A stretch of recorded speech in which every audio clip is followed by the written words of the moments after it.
नमस्कार, एक बार फिर से आप सभी का बहुत स्वागत है एमएलए का रिपोर्ट कार्ड में।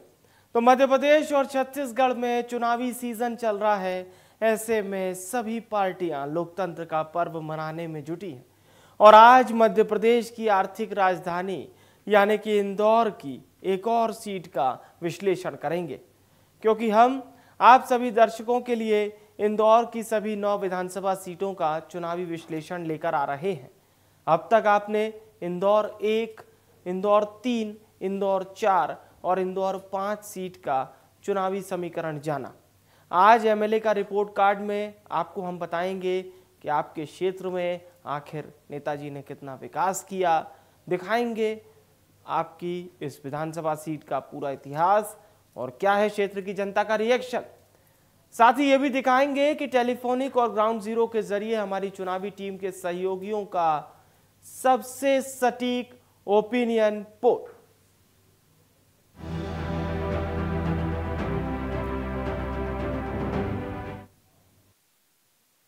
तो इंदौर 2 सीट पर एक बार फिर से बीजेपी विजय पताका लहराना चाहती है, तो वहीं कांग्रेस 30 साल बाद जनता से जीत का हाथ मांग रही है।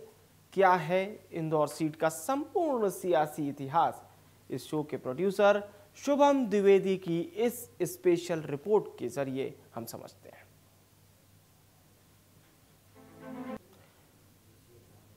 तो इस खास रिपोर्ट के बाद अब बारी है एमएलए का रिपोर्ट कार्ड में आज के विधायक रमेश मेंदोला के अब तक के सियासी सफर पर एक झलक की। तो चलिए नजर डालते हैं आज के विधायक रमेश मेंदोला के अब तक के सियासी सफर पर एक झलक, जिसे तैयार किया है हमारी स्पेशल टीम ने। चलिए जानते हैं रमेश मेंदोला के कौन है। एमएलए हैं, इंदौर 2 विधानसभा क्षेत्र के भारतीय जनता पार्टी के वरिष्ठ नेता हैं। इंदौर क्षेत्र क्रमांक 2 से रमेश मेंदोला विधायक हैं। इंदौर नगर निगम में कई बार ये पार्षद भी रहे। तो ये रमेश मेंदोला का सियासी सफर है। बीजेपी के मंडल और शहर अध्यक्ष की जिम्मेदारी भी रमेश मेंदोला संभाल चुके हैं। भारतीय जनता पार्टी की प्रदेश कार्यकारिणी में इन्हें विशेष आमंत्रित सदस्य भी मनोनीत किया गया, यानी कि ये प्रदेश कार्यकारिणी के सदस्य भी हैं। इंदौर प्रियम कोऑपरेटिव बैंक के संचालक भी रमेश मेंदोला रहे हैं। नंदानगर सहकारी खास समिति के अध्यक्ष भी रमेश मेंदोला बनाए गए थे। तो कई पदों पर ये रह चुके हैं, जिसमें एमपी ओलंपिक संघ का अध्यक्ष पद भी शामिल है। जिला हॉकी एसोसिएशन के अध्यक्ष भी रमेश मेंदोला रह चुके हैं। साल 2008, साल 2013 और साल 2018 में रमेश मेंदोला विधायक बने, यानी कि 3 बार से लगातार रमेश मेंदोला विधायक के तौर पर अपनी सेवा दे रहे हैं। ये था रमेश मेंदोला का अब तक का सियासी सफर। अगर 100 चुनावी बात की एक बात कोई है तो वो है मतदाता, यानी कि जनता जनार्दन, जो जनप्रतिनिधियों के लिए भाग्य विधाता होते हैं। ऐसे में अब इंदौर 2 क्षेत्र में आखिर कितने मतदाता हैं ये भी जान लीजिए। तो इंदौर 2 सीट में कुल 3,32,899 मतदाता हैं। इनमें से 1,62,753 पुरुष मतदाता, जबकि 1,70,146 महिलाएं भी शामिल है, जो महज कुछ महीनों में होने वाले चुनाव में मतदान करने पहुंचेंगे। इसके साथ ही अगर जातिगत समीकरणों की बात की जाए तो इंदौर क्षेत्र क्रमांक 2 सीट पर करीब 3,30,000 से ज्यादा वोटर्स हैं। इनमें से प्रमुख रूप से ब्राह्मण, ठाकुर और महाराष्ट्रियन समाज के लोग हैं, यानी महाराष्ट्र के लोग भी इस सीट पर अपना एक खास दबदबा रखते हैं। पार्टी इन तीनों ही बिरादरी को साधने की कोशिश करती रहती है और इसी के हिसाब से अपने उम्मीदवारों को भी तय करती है। तो ये जातिगत समीकरण इस सीट का इस समय आपके स्क्रीन पर।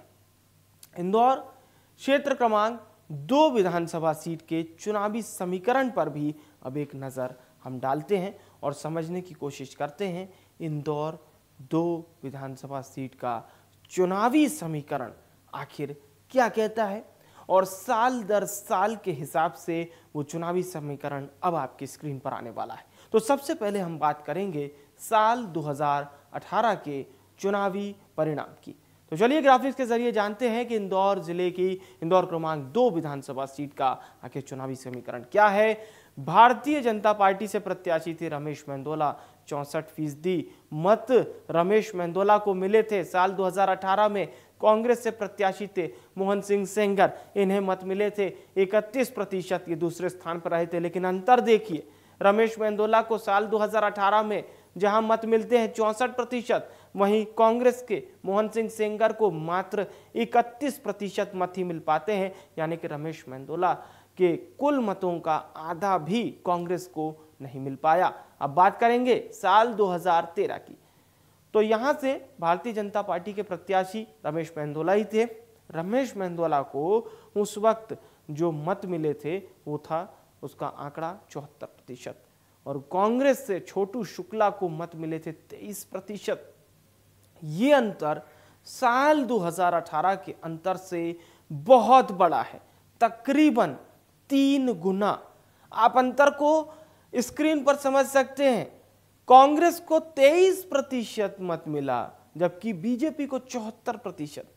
भारतीय जनता पार्टी की ये बहुत ही बड़ी जीत थी जिसने पूरे प्रदेश में इस सीट का धाक जमाने में बहुत बड़ी भूमिका निभाई और ये अंतर आपके स्क्रीन पर है। और अब थोड़ा सा और पीछे चलते हैं, बात करते हैं साल 2008 की।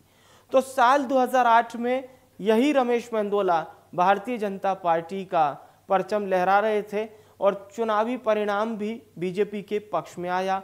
63% मत रमेश मेंदोला भारतीय जनता पार्टी को मिले और 30% मत मिले सुरेश सेठ जो कि कांग्रेस पार्टी के प्रत्याशी थे। भारतीय जनता पार्टी की ये बड़ी जीत थी, लेकिन इस जीत से सबसे बड़ी जीत और रिकॉर्ड तोड़ जीत थी साल 2013 की। यानी ये पूरी तरह से बीजेपी का ही गढ़ है, बीजेपी का ही क्षेत्र है। भारतीय जनता पार्टी की ये काफ़ी स्ट्रॉन्ग सीट है और बहुत ही मजबूत सीट है। तभी रमेश मेंदोला यहाँ कभी 63% से जीतते हैं तो कभी 74% से जीतते हैं तो कभी 61% से जीतते हैं। ये बीजेपी की पारंपरिक सीट कही जा सकती है। और चलिए अब इंदौर क्षेत्र क्रमांक 2 से जनता की बात आप तक लेकर आ रहे हैं हमारे सहयोगी। इंदौर जिले की इंदौर क्षेत्र क्रमांक 2 सीट के बारे में जैसा कि हम आपको पहले ही बता चुके हैं कि ये बीजेपी के कद्दावर नेता कैलाश विजयवर्गीय के करीबी और इंदौर क्षेत्र क्रमांक 2 से विधायक रमेश मेंदोला यहाँ से विधायक हैं। इंदौर क्षेत्र क्रमांक 2 के लोगों ने अपने एमएलए का रिपोर्ट कार्ड में क्या कुछ कहा है, आइए सुनते हैं। की विधानसभा क्रमांक 2, ये विधानसभा कई मायनों में इंदौर शहर के लिए काफ़ी अहम मानी जाती है। सबसे पहली बात ये कि इसी विधानसभा क्षेत्र से भारतीय जनता पार्टी के राष्ट्रीय महासचिव कैलाश विजयवर्गीय ने अपना राजनीतिक करियर शुरू किया था। इस विधानसभा क्षेत्र में मतदाता सूची के अनुसार 3,48,804 मतदाता हैं। पिछले 3 बार से इस विधानसभा सीट पर भारतीय जनता पार्टी के रमेश मेंदोला जो कि कैलाश विजयवर्गीय के करीबी बताए जाते हैं, लगातार चुनाव जीत रहे हैं। पिछला चुनाव उन्होंने रिकॉर्ड 91,000 मतों से जीता था, जो कि मध्य प्रदेश में सबसे ज़्यादा मतों से जीते वाले प्रत्याशी बन के एक रिकॉर्ड कायम किया था। 25 साल से इस विधानसभा पर भारतीय जनता पार्टी का वर्चस्व बना हुआ है। 3 बार यहाँ से कैलाश विजयवर्गीय विधायक रहे तो वहीं 3 बार रमेश मेंदोला यहाँ विधायक रहे। इस क्षेत्र को मिल एरिया कहा जाता था। तकरीबन 3 दशक पहले इस क्षेत्र को इंदौर का सबसे पिछड़ा इलाका माना जाता था, लेकिन यहाँ धीरे धीरे मॉडर्नाइजेशन की तस्वीर नज़र आने लगी। शहर के इस क्षेत्र में सड़कें बेहतर हुई तो वहीं इस क्षेत्र में कई सारे स्कूल, कॉलेजेस और ये क्षेत्र एक और बात के लिए सबसे ज़्यादा फेमस है, वो ये है कि यहाँ भोजन भंडारे हर वक्त होते हुए नजर आते हैं और धार्मिक कार्यक्रम इंदौर में सबसे ज़्यादा इसी विधानसभा क्षेत्र में देखने को मिलते हैं। भगवान जैसे हम बोल तो रहे कि हमारे लिए वो भगवान नहीं है अभी तो, सर उनके जैसा कोई भी यहाँ नंदानगर में आएगा नहीं। उनका कामकाज कैसा देखते हैं? बहुत बढ़िया है, कामकाज भी बहुत बढ़िया है। एक इशारे पे कभी आधी रात भी उनको बुलाओ तो अपने लिए हाजिर रहते हैं वो। अच्छा लगता, हमारा भाई है, हम तो भाई ही मानते। सगे बहनी ने तो हर दिवाली पर उनके यहाँ से साड़ी मिलती है हमको, तो हम तो चाहते वही जीतना चाहिए, वही रहना चाहिए यहाँ। वही जीतेंगे। अच्छा, वही जीतेंगे। आपके विधायक अच्छे हैं? अरे बहुत अच्छे हैं, मेरे सामने के तो अच्छे हैं हमारे विधायक। मेरा तो बेटा जैसा है। अच्छा, मेरा तो आप बेटा मानती हूँ? बिल्कुल बेटा मानती हूँ मैं। आपसे मिलते हैं वो कभी? मिलते हैं। मिलते हैं? हाँ। अच्छा, कोई समस्या होती है आप उनसे बात करते हैं तो समस्या दूर करते हैं? समस्या आई नहीं उनके हद में, तो फिर क्या समस्या लेके जाऊँ मैं। किसी भी फील्ड में आप ले लो, स्वास्थ्य में ले लो, कोई भी जितनी आयुष्मान योजना है, जो भी योजना उनकी आती है स्वास्थ्य के संबंध में। और अभी 700 बेड का बहुत बड़ा हॉस्पिटल बन रहा है नंदानगर में, मेरे ख्याल से 4 महीने चालू हो जाएगा। वो 700 बेड का मतलब वो 1200 करोड़ का प्रोजेक्ट है उनका। तो विकास कार्य आपके क्षेत्र में हुए? विकास मतलब स्वास्थ्य में ले लो, शिक्षा में ले लो, सड़कों में ले लो, कोई भी डेवलपमेंट हो, कोई कमी है ही नहीं हमारे विधानसभा क्षेत्र 2 में। नहीं, पूरी विधानसभा 2 की जनता सारी संतुष्ट है और हमारी जो विधानसभा है वो बहुत ही डेवलप विधानसभा है। पहले यहाँ पर लोग आने से कतराते थे, आज हमारे क्षेत्र में सबसे ज़्यादा विकास हुआ है। इस क्षेत्र में कहीं पर भी आपको सड़कें जो है वो कच्ची नहीं मिलेगी, कहीं पर भी कीचड़ नहीं मिलेगा, कहीं पर भी गंदगी नहीं मिलेगी। आप पूरी विधानसभा में घूम लो, आपको पूरी नीट एंड क्लीन विधानसभा मिलेगी। इनने किया क्या है पूरे टाइम, सिवाय भोजन भंडारे किए हैं और उसके अलावा कुछ नहीं। इनके लोगों के मकानों पे कब्जा कर लें, इसके अलावा काम कुछ नहीं किया है इनने। बिल्कुल घुस है, उन्होंने हमारे क्षेत्र के भाग 2 को बिल्कुल स्वर्ग जैसा बना रखा है, जैसे कि भगवान राम की उसमें अयोध्या नगरी रहती थी। इतने विकास करवा रखे हैं कि लाखों मतों से जीतते हों। 1000% हम लोग सभी माननीय रमेश मेंदोला जी के कार्य से खुश हैं। विकास कार्य से तो सब खुश हैं ही, इसके अलावा माननीय रमेश मेंदोला जी जो धर्म की गंगा यहाँ बहा रहे हैं, उससे क्षेत्र के सभी नागरिक, बच्चे, बूढ़े, नौजवान सभी बहुत खुश हैं। नित्य प्रति यहाँ देवी भागवत कथाएं, श्रीमद् भागवत कथाएं, श्री शिव महापुराण कथा, श्री राम कथा, नित्य प्रति यहाँ कथाओं का निरंतर चलती रहती है। इंदौर की विधानसभा क्रमांक 2 भारतीय जनता पार्टी का वर्चस्व रहा है इस विधानसभा पर। आगामी चुनाव के लिए कांग्रेस की तरफ से अभी कोई प्रत्याशी घोषित नहीं किया गया है, तो वहीं भारतीय जनता पार्टी ने भी अभी यहां आधिकारिक रूप से प्रत्याशी की घोषणा नहीं की है। लेकिन संभावना यही जताई जा रही है कि भारतीय जनता पार्टी के रमेश मेंदोला इस सीट से दोबारा चुनाव लड़ सकते हैं। कांग्रेस इससे पहले भी कई सारे परम्यूटेशन कॉम्बिनेशंस करके वरिष्ठ नेताओं से लेकर स्थानीय नेताओं को यहां मैदान में उतार चुकी है, लेकिन हर बार कांग्रेस को यहां से मात मिली है।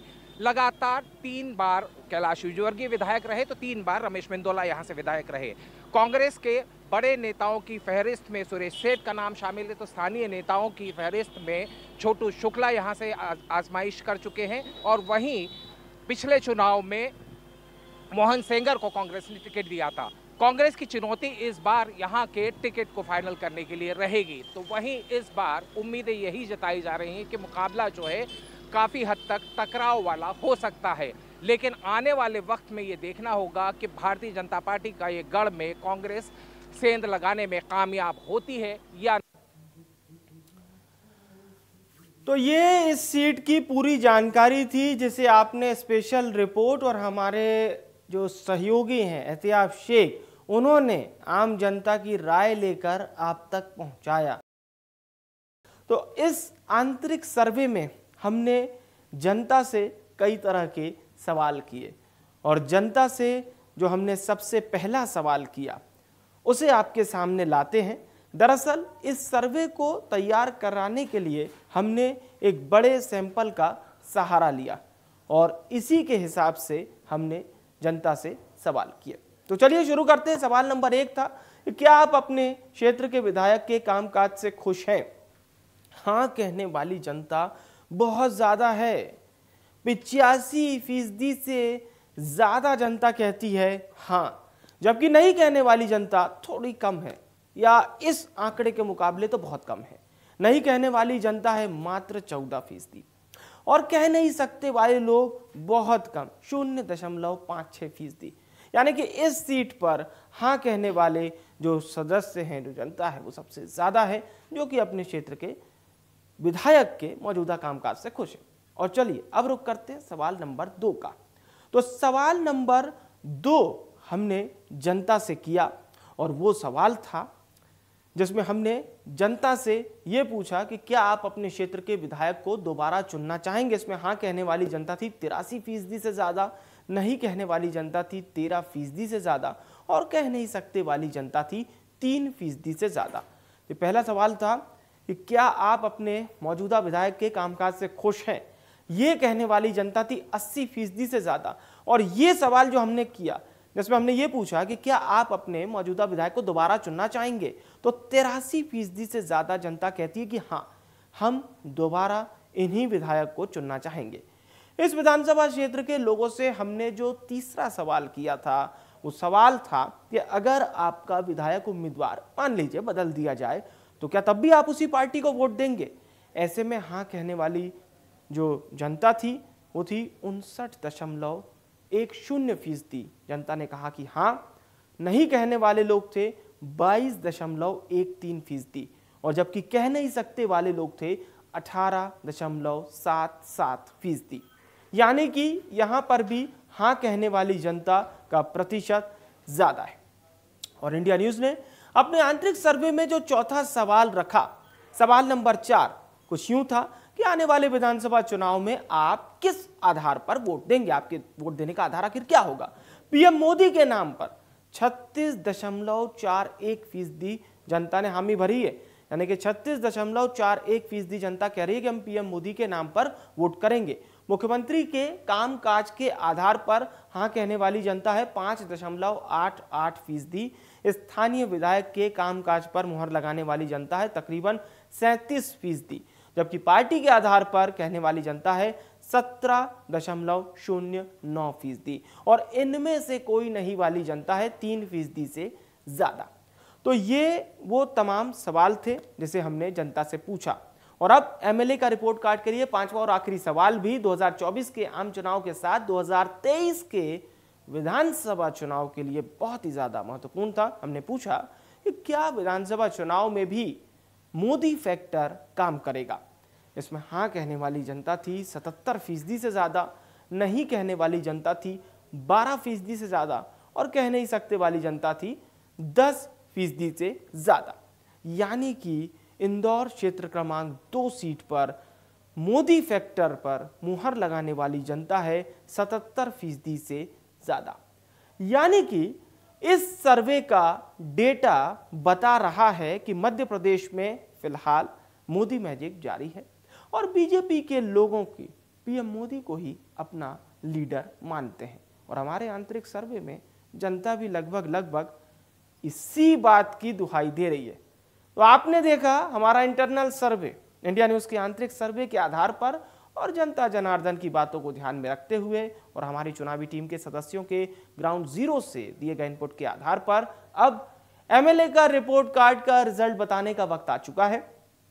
तो बीजेपी विधायक रमेश मेंदोला 80% मतों के साथ, यानी इस इंटरनल सर्वे के आधार पर जो हमने सवाल पूछे, ग्राउंड जीरो के आधार पर जनता से मुखातिब होकर जो सवाल जवाब किए, तो उसमें 80% जनता ने विधायक के पक्ष में मत किया है और वो पास हो चुके हैं।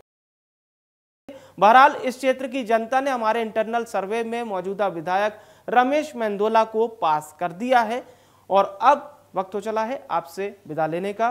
कल ठीक शाम 5:30 बजे मिलेंगे आपसे किसी और विधानसभा क्षेत्र के साथ, वहां की ग्राउंड रिपोर्ट और वहां की जनता से मुखातिब होकर आप तक पहुंचाएंगे एमएलए का रिपोर्ट कार्ड। फिलहाल के लिए मुझे यानी विवेक को दीजिए इजाजत। नमस्कार।